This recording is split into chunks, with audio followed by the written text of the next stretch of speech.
అందరికీ జై హింద్, జై భారత్. తులసి చందు. సో ఈవిడ ఈ మధ్య నేను కూడా హిందూ అని చెప్పుకుంటూ ఉంది. చందు నువ్వు హిందూ అయితే చాలా విషయాలు మాట్లాడుకోవాల్సి ఉంది, మాట్లాడదాం. అయితే ఇవాళ ఒక వీడియో చూశాను, మహాసేన రాజేష్ గారు. ఆయన తులసి చందును ఎక్స్పోజ్ చేస్తూ గాది సాయికృష్ణ కేసు విషయంలో అద్భుతమైనటువంటి వీడియో చేశారు.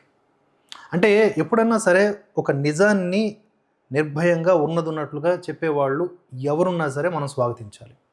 ఇప్పుడు మహాసేన రాజేష్ అనగానే గతంలో ఆయన ఆడిన మాటలు, లేకపోతే బూతులు, లేకపోతే ఇంకేమన్నా చేష్టలు, వాటి గురించి ప్రస్తావిస్తూ కొంతమంది కామెంట్స్ చేయొచ్చు. అది ఆయన బేషరతుగా క్షమాపణలు చెప్పి ఒప్పుకున్నటువంటి విషయాలు.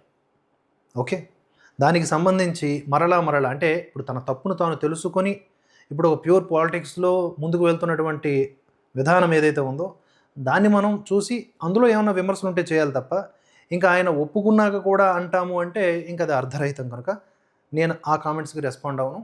కానీ ఈ వీడియోలో మహాసేన రాజేష్ ఎవరైతే ఉన్నారో ఆయన చాలా క్లియర్గా తులసి చందుని ఎక్స్పోజ్ చేశాడు. తులసి చందుని ఇప్పుడు ఎందుకు ఎక్స్పోజ్ చేశారు అంటే, ఇప్పుడు ఆయన పార్టీ టీడీపీకి లేదా కూటమి ప్రభుత్వానికి ఈవిడ తూట్లు పొడిచేలాగా, అటు వైకాపాకి అమ్ముడు పోయినట్లుగా అనుమానాలు వచ్చేలాగా ఈవిడ బిహేవ్ చేస్తుంది. కనుక దాన్ని ఎండగట్టడం అనేది ఆయన బాధ్యతగా ఫీల్ అయ్యారు. కానీ ఇక్కడ మనకి ఒక నేషనలిస్ట్గా, ఒక హిందుత్వవాదులుగా ఎప్పుడు కూడా ఈ తులసి చందు ఐడియాలజీ అపోజిషన్లోనే ఉంటుంది. ఇప్పుడే కాదు, ఎప్పుడూ కూడా ఉంటుంది. పార్టీలకు అతీతంగా మనం దేశానుకూలంగా మాట్లాడతాం కాబట్టి దేశం పైన ద్వేషాన్ని ఎవరు వెళ్ళగక్కినా మనం ఎండగడతాం. సో తులసి చందు చాలా తెలివైనటువంటి దేశ వ్యతిరేకి, ధర్మ వ్యతిరేకి అనేది నా అభిప్రాయం. దానికి గల ఆధారాలు నేను చెప్పాను. తులసి చందు చేసే వీడియోల్లో రీడ్ బిట్వీన్ ద లైన్స్ చూడాలి. చాలా తెలివిగా, చాలా క్లీన్గా ఉండే కంటెంట్లోనే పద్ధతైన ప్రణాళిక ఉంటుంది. మెయిన్లీ ఇవాళ రాజేష్ గారు వాడినటువంటి పదం ఏదైతే ఉందో, అంతకుముందు మనం పలుమార్లు చెప్పిన విషయమే, అర్ధసత్యాలు. నిజం మాట్లాడడం, అబద్ధం మాట్లాడడం, ఈ రెండు వర్గాలు మధ్య ఒక యుద్ధం జరిగితే ఒక క్లారిటీ ఉంటుంది. అలా కాకుండా ఈ అర్ధసత్యాలు మాట్లాడతారు చూడండి, ట్రిక్కీగా, వాళ్ళతో చాలా ప్రమాదం. అదొక మూర్ఖత్వపు ధోరణి. మూర్ఖుల్ని జయించడం అసాధ్యం అంటారు పెద్దలు. కనుక అంత కష్టం అన్నమాట. సాధ్యం కానిదంటూ ఏమీ ఉండదులేండి. అందరినీ కూడా మనం ఎక్స్పోజ్ చేయడంలో ముందుంటాం. ఎందుకంటే మనం సిద్ధాంతపరంగా ఎప్పుడూ కూడా ఈ దేశానికి, ధర్మానికి వ్యతిరేకంగా లేము. ఇతర మతాల్ని కూడా ఎక్కడా కించపరిచినటువంటి దాఖలాలు లేవు మనకి. ఏ వ్యక్తులు లేదా ఎవరైతే తమ మతం అని చెప్పుకొని మన హిందూ ధర్మం మీద వ్యతిరేకంగా మాట్లాడతారో వాళ్ళకి రియాక్షన్ ఇస్తాం తప్ప మనం ఇనిషియేట్ చేసుకొని ఎవరి మీద దాడులు చేయడం కానీ, బూతులాడడం కానీ చేయం. ఇది హిందుత్వవాదుల లక్షణం. సో ఇది క్లియర్గా ఉంది కదా. ఇప్పుడు ఈ తులసి చందు విషయంలో ఆ మహాసేన రాజేష్ గారి వీడియో నేను ఆల్రెడీ కమ్యూనిటీలో పెట్టాను, చూడొచ్చు. ఈ గాది సాయికృష్ణ విషయంలో ఎలా ఆవిడ వంక టింకర్లు తిరిగింది అనేది ఆయన చెప్పాడు. అది కూడా నేను అలా టచ్ చేసి చెప్తాను. దానికంటే ముందు ఈ మధ్య ఆవిడ పెట్టినటువంటి ఒక వీడియో, ఓపెన్ ఛాలెంజ్ అనే ఒక షార్ట్ టైటిల్తో ఆవిడ ఏదో పెద్ద ఎక్స్ప్లెనేషన్ ఇచ్చారు కదా. అందులో ఓవరాల్ సమ్మరీ ఏంటి, నేను హిందువుని, నన్ను నమ్మండి అంటుంది ఆవిడ. సరే, మేము నమ్ముతున్నాం. మరి మా హిందుత్వం కోసం ఏం చేస్తావు? మా హిందుత్వం కోసం నువ్వు ఏం చేసావు? మతం పిలుస్తోంది అని చెప్పేసి ఒక వీడియో పెట్టినావు కదా చాలా కాలం క్రిందట. దాంట్లో ఉండేటటువంటి అంతరార్థం ఏమిటి? అవన్నీ కూడా మాట్లాడదామా? సనాతన ధర్మాన్ని ఎరాడికేట్ చేద్దామని చెప్పేసి ఉదయనిధి స్టాలిన్ అన్నాడు. వాడిని ఎండగడదామా? అలాగే ఈ మధ్య చాలామంది ఇప్పుడు రమణమూర్తి గురించి ఏదో ప్రోగా పోస్ట్ పెట్టావు కదా, రమణమూర్తి, రావణ్, వాళ్ళందరూ హిందుత్వానికి ఎగెనిస్ట్గా మాట్లాడిన వాళ్ళే. వాళ్ళకి మరి యాజ్ ఎ హిందూగా నువ్వు ఇచ్చే సమాధానం ఏమిటి? నేను హిందూ అనుకుంటే అయిపోదు తులసి చందు. నువ్వు హిందుత్వం కోసం ఏం చేస్తున్నావు? అరే నీలాంటి దొంగ హిందువులు బోలెడంతమంది ఉన్నారు మాకు మార్కెట్లో. మళ్ళీ కొత్తగా నువ్వేంటి? ఎందుకు అసలు? అయినా సరే ఎవరన్నా నిన్ను ఒక క్రిస్టియన్ అనో లేకపోతే ముస్లిం అనో ఆ పేర్లతో పిలిచారనుకో, తప్పే ఉంది. అది యాక్సెప్ట్ చేయొచ్చు కదా. అదేమైనా అవమానమా? కాదు కదా. క్యాథరిన్ అనో ఇలా అవన్నీ తప్పుడు సమాచారాలే, యాక్సెప్ట్ చేస్తారు. తులసి చందు పేర్లు అవేమీ కావు. ఊరకనే ట్రోల్ చేయడానికి మీరు వాడేసుకుంటున్నారు కానీ ఆ పదాలు. ఆవిడ తన తాను క్రిస్టియన్ గాను, తన తాను ముస్లిం గాను ఇష్టపడదు. ఆవిడకి ఆ మతాలంటే ఇష్టం లేదు. ఆవిడకి హిందూగానే ఉండటం ఇష్టం అట. మరి హిందుత్వం కోసం ఏం చేశారంటే చెప్పడం కష్టం అట. అది పక్కన పెడితే ఓవరాల్గా ఆ వీడియోలో ఆవిడ చేసినటువంటి ఘనకార్యాలన్నీ మనం చూసాం. నేను హిందూ అని చెప్పుకోవడానికి నానా అగచాట్లు పడింది. మరి ఇన్నాళ్ల పాటు మనం ఎన్నో వందల ప్రశ్నల్ని, వేలాది వీడియోల్ని చేసాం హిందుత్వం కోసం. మరి నువ్వెన్ని చేసావని నేను తులసి చందుని అడుగుతా ఉన్నా. తులసి చందు చేసేటటువంటి వీడియోల్లో మనకు కనిపించేటటువంటి విషయాలు, అర్ధసత్యాలు, దీంట్లో ఆవిడ ఎక్స్పర్ట్. అంటే సగం అలా అట్లా అతికిస్తారు అనమాట, భలే అతికిస్తారు ఆవిడ.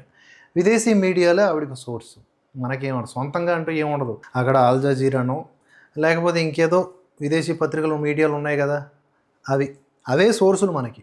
ఆ సిఐఏ ఆడేటటువంటి ఆటలో మహాసేన్ రాజేష్ స్టార్టింగ్లో ఎక్స్ సిఐఏ ఏజెంట్ అని ఒక విమర్శనాత్మక ధోరణిలో అన్నప్పటికీ కూడా అలాంటి లక్షణాలు కలిగి ఉంటుంది ఈవిడ. పార్టీల కింద పనిచేసే బానిసత్వం, ఐపాక్లో పనిచేశానని చెప్పింది, అది పార్టీల కింద పనిచేసే బానిసత్వమే కదా. నేను ఎప్పుడు జర్నలిజంలో నేను భారత్ టుడేలో పనిచేశాను, నేషనలిస్ట్ హబ్లో పనిచేశాను, అలాగే కొన్ని వెబ్సైట్స్కి పనిచేశాను, మీడియా వెబ్సైట్స్కి. ఎక్కడ కూడా పార్టీలకు అనుకూలంగా రాయరా నాయన అంటే పక్కకెళ్ళి ఆడుకోపోరా నాయన అని చెప్తాను నేను. అది నాకు నచ్చాల. ఒకవేళ పార్టీకి ప్రోగా రాయాలన్నా కూడా అక్కడ మెచ్చుకోలు దగ్గ విషయాలు ఏవో ఉండాలి.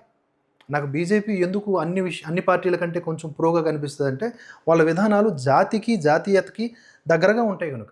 వాళ్ళలో దేశ వ్యతిరేక లక్షణాలు ఉండవు కనుక. ఉంటారు ప్రతి చోట, ప్రతి పార్టీలో డిఎన్కే గాళ్ళు ఉంటారు, నేను కాదన్ను. కానీ మిగతా పార్టీలతో పోల్చుకుంటే బీజేపీకి ఎందుకు కొంచెం ప్రోగా ఉంటాను అంటే నేను బీజేపీ అని కాదు, ఎవరు మంచి చేస్తే వాళ్ళు మంచి అని చెప్పడం ఇక్కడ. సో ఇక్కడ పార్టీల కింద పనిచేసే బానిసత్వం అయితే మాకు లేదు.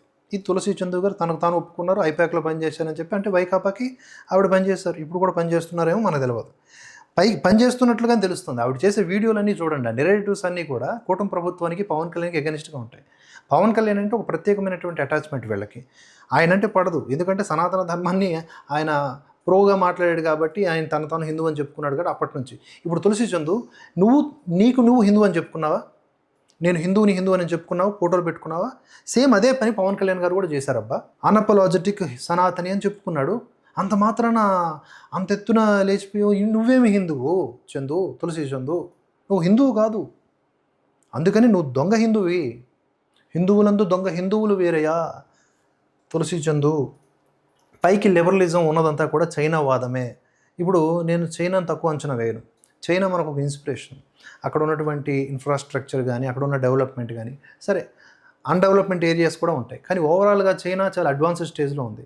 మరి చైనాకు అనుకూలంగా పనిచేసి చైనాని ప్లస్ చేసేలాగా మాట్లాడతామా? దాన్ని ప్రేరణగా తీసుకొని చైనాలో ఉన్నటువంటి కమ్యూనిస్టులు చైనా అభివృద్ధి కోసం ఎలాగైతే తహతలాడుతూ ఉంటారో, ఇక్కడ భారతదేశంలో ఉన్న కమ్యూనిస్టులు దానికి పోటీగా భారతదేశాన్ని అభివృద్ధి చేయడానికి తహతలాడాలి. కానీ ఇక్కడ ఉన్న హిందువుల్ని తిడితే ఏమొస్తుంది? ఇక్కడ ఉన్నటువంటి బ్రాహ్మణుల్ని తిడితే ఏమొస్తుంది? వర్ణ వ్యవస్థ పేరిట, కులాల పేరిట హిందువుల్ని విడగొడితే ఏమొస్తుంది? ఇలాంటి నీచమైన రాజకీయాలు చేసి దశాబ్దాల వ్యవధిలోనే కాలగర్భంలో కలిసిపోయిన సిగ్గుచారం లేకుండా మళ్ళీ అదే విధానాలకి మీరు అంకితమై ఉంటే మీ బుర్ర చెడిందా? లేకపోతే మీకు ఇంకేమైనా ఎక్కడి నుంచి ఏమైనా అందుతున్నాయా? దానికి బానిసలైపోయారా? అది బాగా మీకు ఆకర్షణీయంగా ఉందా? కానీ దేశం గురించి పట్టించుకోవాలి కదా, భవిష్యత్తు గురించి పట్టించుకోవాలి కదా. జనం రేపొద్దున్న మనం ఒక్కరమే ఉంటామా? భావితరాలన్నీ ఏమైపోతాయనే ఆలోచన బెంగ లేదా? ఒకసారి ఆలోచించాలి. మరి మీరు కోరుకునేటటువంటి ఒక ఐడియాలజికల్ లోకం ఏర్పడింది అనుకుందాం, మైండ్ సెట్తో ఉన్నటువంటి పీపుల్ ఏర్పడింది అనుకుందాం. అప్పుడు ఏమవుద్ది ఒకసారి ఆలోచించండి ప్రాక్టికల్గా. ఆ ఏఐని అడగండి. ఏఐని భారతదేశంలో హిందువులు అనేవారు పూర్తిగా మరుగున పడిపోయి, ఒక 2-3% పడిపోయి, మిగతా మతస్థులు మాత్రమే, మీ ఫేవరెట్ మతం ఏదైతే ఆ మతం వారు మాత్రమే ఉండేలాగా ఈ దేశం మారితే ఏమవుతుంది, ఎలా ఉంటుంది భారతదేశం అని అడగరాదు? ఇప్పుడు నేను హిందూ అని చెప్పుకున్నావు కదా, ఒకవేళ అలా జరిగితే నువ్వు చెప్పుకోగలవేమో నేను చూస్తా. తర్వాత ఓపెన్ ఛాలెంజ్ కామెడీ చెప్పాను కదా, ఇదంతా ఓపెన్ ఛాలెంజ్ కామెడీ అనమాట. ఈవిడ చేసింది ఓపెన్ ఛాలెంజా తొక్క. తర్వాత గాదె సాయికృష్ణ కథ. ఈ గాదె సాయికృష్ణ స్టోరీని నెరేట్ చేస్తూ ముందుగా వాళ్ళ తల్లిగారి వీడియోని ప్లే చేస్తూ అదొక మ్యూజిక్, అదొక ఎఫెక్టు. సినిమా డైరెక్టర్లు కూడా అట్లా ఆలోచించరేమో. ఆ స్కిల్స్, ఆ ప్రజెంటేషన్ చెయ్యి, మంచిదే, తప్పేం లేదు. కానీ నేను అనేది ఏంటంటే, ఆ తల్లిగారు ఏమన్నారమ్మా? ఆ తల్లిగారు రేపులు ఎవరు చేయట్లేదు అని మాట్లాడారు ఆవిడ. ఆ బయట ఉంది. ఇప్పుడు ఎంత పుత్రవాత్సల్యం ఉన్నా కూడా పుత్రుడు ఎదవ పనులు చేసినప్పుడు వెనకేసుకొని రాకూడదు. ఓకే, అలా ఇప్పుడు ఆవిడని మధ్యలో పెట్టేసి ఏదేదో చేసేసి పోలీసులు వ్యవస్థ మీద, ప్రభుత్వం మీద వ్యతిరేకంగా మాట్లాడేస్తే నువ్వు పక్కగా అమ్ముడుపోయినావు, వేరే పార్టీ కింద పనిచేస్తున్నావని అంటారు. ఇది క్లియర్గా ఎక్స్పోజ్ అయిపోయినావు నువ్వు. అలాగే నువ్వు ఏ బ్యాచ్ అంటే డ్రామాబాజీ batch, fake narrative batch, victim కార్డులు వాడుకునే బ్యాచ్. ఎందుకంటే మీ సీనియర్ ఉన్నాడు కదా, సూపర్ సీనియర్ కమ్యూనిస్ట్ నాగేశ్వరరావు, ఆయన కూడా విక్టిమ్ కార్డులు వాడుకోవడంలో నిష్ణాతుడే. అంటే అక్కడి నుంచి ఇక్కడికి వస్తుంది. మరి ఇవన్నీ కూడా మాకు అర్థమైంది, ఇప్పుడు అర్థమవుతోంది. మీ భావజాల పరులందరూ కూడా అందితే జుట్టు అందకపోతే కాలు అన్న బ్యాచ్, విక్టింగ్ కార్డులు వాడుకునే బ్యాచ్ మీరు. ఈ ఆంధ్రప్రదేశ్ మీద పగబట్టేసి వైజాగ్ స్టీల్ ప్లాంట్ ఇష్యూలో కూడా చొరబడిపోయి ఏదో చేద్దాం అనుకో, పట్టుమని 10 మంది రాలే వీడు వెళ్తే అక్కడికి వెళ్ళిపోయి మొత్తం అక్కడ ఏదో విప్లవం చేసేయాలన్నట్టు. ఏం చేసేస్తాం? మట్టిగడ్డ. ఏం గ్రౌండ్ లెవెల్ రియాలిటీ ఏమీ తెలియదు నీకు. బేసిక్ నాలెడ్జ్ ఉంటుంది, రీసెర్చ్ చేసి కంటెంట్ రాస్తానంటే ఏం రాస్తావు నువ్వు? బూడిద. కమ్యూనిస్టులు రాసే ఎడిటోరియల్ కాలమ్స్ నుంచి కాపీ కొట్టి నువ్వు కూడా కంటెంట్ రాస్తున్నావు. కంటెంట్ అంటే ఏంటో చెప్పనా నేను? పదబంధాలు ఎంత నిడివికి ఎన్ని అక్షరాలు రాయాలి, ఎలా స్టార్ట్ చేయాలి, ఎలా సమప్ చేయాలి. జర్నలిజం కోర్సు నువ్వు చదువుకున్నావేమో.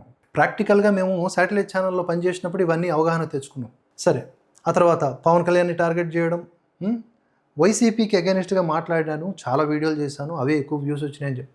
వైసీపీ ఎందుకు ఓడిపోయింది అనే దానికి కారణాలు చెప్పడం వైసీపీ అగైనిస్ట్గా మాట్లాడడం కాదు, ఎవరిని పుష్పాలు చేద్దామని చెప్పేసి. తర్వాత ఇప్పుడు ప్రజెంట్ లేటెస్ట్గా తీసుకుంటే రావణ్, రమణమూర్తి వీళ్ళని ప్రోగా వీళ్ళకి సపోర్ట్గా మాట్లాడటం. అంటే వాళ్ళు ఇప్పుడు నువ్వు హిందూ అన్నావు కదా, వాళ్ళు చేసినటువంటి హిందూ అగైనిస్ట్ కామెంట్లను సపోర్ట్ చేస్తున్నప్పుడు నువ్వు హిందూ ఎట్లయితావు? ఇంత చిన్న చిన్న లాజిక్స్ మర్చిపోయి ప్రకాష్ రాజు గారిలాగా బెంబెలెత్తిపోతే ఎలాగా? అలాగే ఈవిడ గురించి వీడియోలు చేస్తే ఈవిడికి సంబంధించిన ఈవిడే ఒక పార్టీకి బానిసత్వంతో పనిచేస్తూ ఉంటుంది, అది ఆరోపణ. మరి అది కాదా అవునా అనేది ఆవిడే నిరూపించుకోవాలి. మళ్ళీ ఈవిడికి కొంతమంది బానిసలు ఉంటారు, ఈ మత్తులో ఉంటారన్నమాట వీళ్ళందరూ. దాన్ని ఏమంటారు, ఒక ఫిక్స్డ్ ఒపీనియన్స్లో ఉంటారు. సరే, ఆయన కామెంట్ పెట్టాడు అనమాట, అరే నువ్వు ఫోన్పే గూగుల్ పే పెట్టుకుంటావు. అరే పెట్టుకుంటాను రా భయ్, నాకు సపోర్ట్ కావాలి, జనం సపోర్ట్ లేకపోతే అవ్వదు. నాకేమో వైకాపానో కూటమి ప్రభుత్వం బీజేపీనో నెల నెల ఎంత అని పంపించదు. నేను నా ఐడియాలజీ ఈ దేశం కోసం పనిచేస్తుంది అని నమ్ముతూ ఈ సిద్ధాంతం కోసం పనిచేస్తున్నప్పుడు కేవలం యూట్యూబ్ రెవెన్యూ సరిపోదు కాబట్టి ఏదో నా మానాన్ని నేను ఫోన్పే గూగుల్ పే పెట్టుకున్నాను అంతే. అక్కడ ఏమీ బలవంతము లేదు, లేకపోతే ఇంకేదో జబర్దస్తి లేదు. ఇప్పుడు ఎవరైతే ఆ కామెంట్ చేశాడో వాడికి తెలియదా? ఈవిడ కూడా ఆ పిన్నెడ్ కామెంట్స్లోనూ వాటిల్లోనూ సపోర్ట్ చేయండి అని ఆవిడ డిస్క్రిప్షన్లోనూ పెట్టుకుంటుంది కదా, సపోర్ట్ ఇండిపెండెంట్ జర్నలిజం అని పెట్టుకుంటుంది. నేను ఎప్పుడు దానికి అగెనిస్ట్గా మాట్లాడలేదే. ఎవరిష్టం వాళ్ళది. జనాల నుంచి కంట్రిబ్యూషన్స్ తీసుకోవటం, జనాల నుంచి మద్దతు తీసుకోవటం అన్ని విధాలుగా ఉండాలి. లైక్లు షేర్లతో పాటుగా ఇలా కూడా ఉండాలి. మీడియా నడవాలంటే ఎట్లా నడుస్తాయి కార్యాలయాలు? సో కనుక ఇవన్నీ మనం అర్థం చేసుకొని, సిద్ధాంతపరమైనటువంటి వైరుధ్యాలు ఉంటాయి, అవి ఎప్పటికీ. ఇక్కడ తులసి చంద్రుని నేను విమర్శించడం కూడా సిద్ధాంతపరమైనటువంటి విమర్శలే. వ్యక్తిగతంగా నాకు ఆవిడపైన ఎలాంటి నెగిటివ్ ఒపీనియన్స్ ఉండవు. ఇది అర్థం చేసుకోవాలి. మరో అంశంతో మళ్ళీ కలుసుకుందాం. అందరికీ జై హింద్, జై భారత్.